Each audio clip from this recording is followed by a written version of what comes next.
అందరికీ నమస్కారం. పెన్నా రివర్లో ఉన్నాం మనం. కర్మల్కి పోయే రూట్లో రామేశ్వరం నుంచి 2వ వార్డుకు సంబంధించి గార్షల భారతమ్మ వార్డుకు సంబంధించి రజక సోదరుల కోసం ఒక మంచి ఆధునీకరణటువంటి ధోబీ ఘాట్ నిర్మించినారు. కౌన్సిలర్ గారి నాయకత్వంలో చైర్మన్ గారి ఫండ్స్ రిలీజ్ చేస్తే నా చేత ప్రారంభోత్సవం. దాదాపుగా 20 లక్షల రూపాయలు, దాదాపుగా 20 లక్షల రూపాయలు ఎక్కువైతుందని కూడా చెప్తున్నారు. జనరల్ ఫండ్ నుంచి, మున్సిపాలిటీ నిధుల నుంచి ఒక మంచి ధోబీ ఘాట్. దాదాపు 72 కుటుంబాలకు, ఆ వార్డులో ఉండే రజకులకు సమస్య పరిష్కారం. 70 కుటుంబాల రజకుల కంటే కొన్ని వందల ఇళ్లకు ప్రయోజనం జరుగుతుంది. గతంలో కూడా ధోబీ ఘాట్ నిర్మించినామంటే ఒక 15-20 సంవత్సరాల కిందటి నుంచి కూడా దానికి హోం ప్రధానంలో మేమే మొదలు పెట్టామని చెప్పచ్చు. శంశేఖర్ అంతేనా? మేమే చెప్పచ్చు. సోమవారపల్లె గ్రామ పంచాయతీ నుండి రజకుల కోసం సొంత డబ్బులతోనే ధోబీ ఘాట్ నిర్మించినాం. చాలా వరకు ధోబీ ఘాట్ నిర్మించడమే కాకుండా నేను కౌన్సిలర్గా ఉండే సందర్భంలో కౌన్సిల్లో గట్టిగా కొట్లాడి ధోబీ ఘాట్లకు అయ్యే కరెంటు ఛార్జీలు వాళ్ళు చెల్లించకూడదు, మున్సిపాలిటీ చెల్లించాలని చెప్పి ఫైట్ చేసిన. ఆ రోజు ఫైట్ చేసి తీర్మానం చేసి ఈ బుధుడు కూడా ధోబీ ఘాట్లలో డబ్బులు వీళ్ళు కట్టరు, మున్సిపాలిటీ కట్టాలి. కారణం ప్రజల యొక్క అవసరాల కోసం మనం ఇప్పేసినటువంటి వస్త్రాలను వారు శుభ్రం చేసి తీసుకొచ్చి మనకి ఇస్తున్నారు ప్రజల కోసం. కాబట్టి ప్రజల అవసరార్థం చేసే ఈ కార్యక్రమాన్ని మనం అభినందించాల్సింది తప్ప అదనపు భారం పేయకూడదని చెప్పి ఆ రోజు నా వాదన. ఆ రోజు నేను కొట్లాడి చేసినప్పుడు అంగీకరింపజేసినా కాబట్టి అప్పటి నుంచి లేదు. నేను చైర్మన్గా ఉన్న తర్వాత కూడా దాన్ని కంటిన్యూ చేసిన.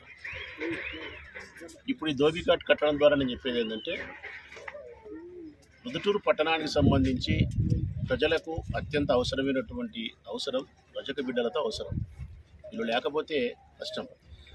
బజార్లో పారిశుద్ధ్య కార్మికులు లేకపోయినా, ఊళ్ళో రజకులు లేకపోయినా కానీ ఊరు కానీ మన ఇల్లు కానీ అపరిశుభ్రమే, దాంట్లో ఏమాత్రం అనుమానం లేదు. అందుకే రజకుల యొక్క అవసరాలను గుర్తించి వారికి కావాల్సిన ధోబీ ఘాట్ నిర్మించే విషయంలో కానీ, ధోబీ ఘాట్లకు కావాల్సినటువంటి నీరు కానీ, విద్యుత్తును కానీ జాగ్రత్తగా బాధ్యతగా పనిచేయాల్సిన బాధ్యత ప్రభుత్వాలకు, పాలక వర్గాలకు ఉంటుంది. అంతటితో ఆగకుండా రజక బిడ్డలను అందరినీ కూడా మన ఆడబిడ్డలుగా మనం భావించమని మన పెద్దలు చెప్పినారు. ఈ స్త్రీలందరినీ కూడా మన ఇంటి ఆడపిల్లలుగా భావించమని మన పూర్వీకులు మనకు నేర్పించారు. వీళ్ళ పట్ల అత్యంత గౌరవమైనటువంటి భావనతోనూ సోదర ప్రేమతోనూ ఉండాలి. వీళ్ళను మనం సోదర ప్రేమతో ప్రేమించాలి. వాళ్ళ అవసరాలను, వారి ఇబ్బందులను మనము చెయ్యాలి. అప్పుడే మనకు మంచి జరుగుతుంది అనేది కూడా మా పెద్దలైతే మనకు చెప్పిన మాట. దాన్ని మేము తూచా తప్పకుండా పాటిస్తున్నాం. ఒక రకంగా చెప్పాలంటే 2వ వార్డులో సేట్ భాస్కర్ వాళ్ళకి సంబంధించి కానీ, సేట్ గురుడన్ వాళ్ళకి సంబంధించి కానీ అక్కడ ఉండే రజకులు ఎప్పుడు కూడా వారింటి సొంత మనుషుల్లాగానే ఉంటారు. ఇక్కడ సోమవారపల్లె గ్రామ పంచాయతీ కానీ, రామేశ్వరం కానీ ఈ ప్రాంతాల్లో ఉండే రజకులు కూడా మా ఇంటి ఆడబిడ్డల్లాగానే ఉంటారు. ఆ సత్సంబంధాలు ఉంటాయి. దీన్ని ఇదివరకు ఉండబడిన ఈ సంబంధాన్ని నియోజకవర్గ వ్యాప్తంగా విస్తరింపజేసి రజకుల అవసరాలను, వారి కోరికలను తీర్చే ప్రయత్నంలో మేము ఎప్పుడూ సఫలీకృతమై ముందుకు పోతూ ఉన్నాం. ఇంకా భవిష్యత్ కాలంలో కూడా ఎక్కడెక్కడైతే ధోబీ ఘాట్ ప్రజలకు అవసరం ఉంటాయో, ఎక్కడెక్కడైతే వారికి విద్యుత్ కానీ, వాటర్ కానీ అవసరం ఉంటుందో ఆ పనులు చేస్తూ వారి పేదరిక నిర్మూలనలో కూడా మా వైఎస్ఆర్ కాంగ్రెస్ పార్టీ జెండా పూర్తిగా వాళ్ళకు ఉపయోగపడుతూ ఉంది. సంక్షేమ పథకాలతో వారికి పూర్తిగా ఉపయోగపడుతుంది. ఒక పెన్షన్ అయితే ఇస్తున్నాం, 45 సంవత్సరాల పెన్షన్ ఇస్తున్నాం. 40 సంవత్సరాలు పెన్షన్ తీసుకుంటే ఆ పాపకు కొడుకో బిడ్డ ఉంటే అమ్మఒడి ఇస్తూ ఉన్నాం. పొదుపు సంఘాల్లో డాక్రా రుణాల్లో వాళ్ళు రుణం తీసుకుంటే రుణం మేమే చెల్లించినాం. ఆ రుణానికి వడ్డీ కూడా చెల్లించినాం. ఆ పిల్లలు రజక పిల్లలు చదువుకుంటే దానికోసం బడిని నాడు నడి కిందకు బాగా చేసినాం. 25 లక్షల రూపాయల ఆరోగ్యశ్రీ కార్డు ఇచ్చి వాళ్ళు ఎవ్వరు కూడా అనారోగ్యంతో మరణించే పరిస్థితి లేకుండా అసౌకర్యం చేసినాం. వాళ్ళ నివాసం ఉండే ప్రాంతాలను రోడ్లతోనూ కాలువలతోనూ నీళ్లతోనూ మౌలికమైన వసతులు ఏర్పాటు చేసినాం. ఇంకా వాళ్ళ అవసరాలు ఏమున్నప్పుడు కూడా వాళ్ళ మీద ప్రత్యేకమైన శ్రద్ధ రాచమల్లు సంబంధించిన నా చెల్లెళ్ళు నా తమ్ముళ్ళు శ్రద్ధ పెడతామని వారికి నేను ఒక మాట ఇచ్చి ఉండవాళ్ళకు ఎప్పుడో చాలా ఏళ్ల కిందట వారి కోసం ఒక కళ్యాణ మండపాన్ని నిర్మించి ఇవ్వాలని. అది స్థలం ఇచ్చి కొంత దూరం వచ్చిన తర్వాత వరదరాజరెడ్డి గారి పుణ్యమా అని చెప్పి ఆ స్థలం పట్టాస్థలం కాదు అని చెప్పి కోర్టు కేసి ఆయన ఆపడం వలన అది ఆగిపోయింది తప్ప మరొక కారణంగా. సరే, ఆ కారణాన్ని పక్కన పెట్టేప్పటికీ రజకుల పట్ల మాకుండే ప్రేమకు వారికి మేము ఇచ్చిన మాట చెల్లించుకునే క్రమంలో కూడా త్వరలోనే ఒక 30 సెంట్ల స్థలాన్ని రజకులకు ఇచ్చి వారి పేరుతో రీసెర్చ్ చేయించి కళ్యాణ మండపాన్ని వాళ్ళే నిర్మించుకోవాలని త్వరలో కూడా ఆ కార్యక్రమాన్ని కూడా చెల్లించి వారికి ఇచ్చిన మాటను నిలబెట్టుకుంటాం.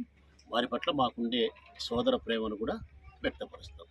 ఈ సందర్భంగా రజక కుటుంబ సోదరులందరికీ మీ సోదరుడు అన్నలాగా రాచమల్లు హృదయపూర్వకంగా మీకు మనస్ఫూర్తిగా మీకు అన్ని విషయాలలో మేము ఉంటామని చెప్పి, అన్ని అవసరాల కోసం మీతో తోడు నీడగా నేను ఉంటానని చెప్పి మనస్ఫూర్తిగా తెలియజేస్తూ ఈ కార్యక్రమాన్ని 2వ వార్డు కౌన్సిలర్ గాడ్షల భారతమ్మ, వారి భర్త భాస్కర్, కుమారుడు గురు యువనాయకుడు 20 లక్షల రూపాయలకు పైన మున్సిపల్ చైర్మన్ గారిని కలిసి నిధులు మంజూరు చేయడమే కాకుండా ఇక్కడ ఉండి ఆ రూమును నిర్మించడంలో కానీ, విద్యుత్తును తెప్పించడంలో కానీ, ధోబిఘాట్కు సంబంధించినటువంటి స్ట్రక్చర్ అంతా నిర్మించడంలో కానీ వీరందరినీ తలలో నాలుకై ఈ కార్యక్రమాన్ని అంతా చేసినటువంటి గాడ్షల భారతమ్మ కౌన్సిలర్ గారికి, ముఖ్యంగా వారి కుమారుడు గురువుకు నా హృదయపూర్వక కృతజ్ఞతలు, అభినందనలు.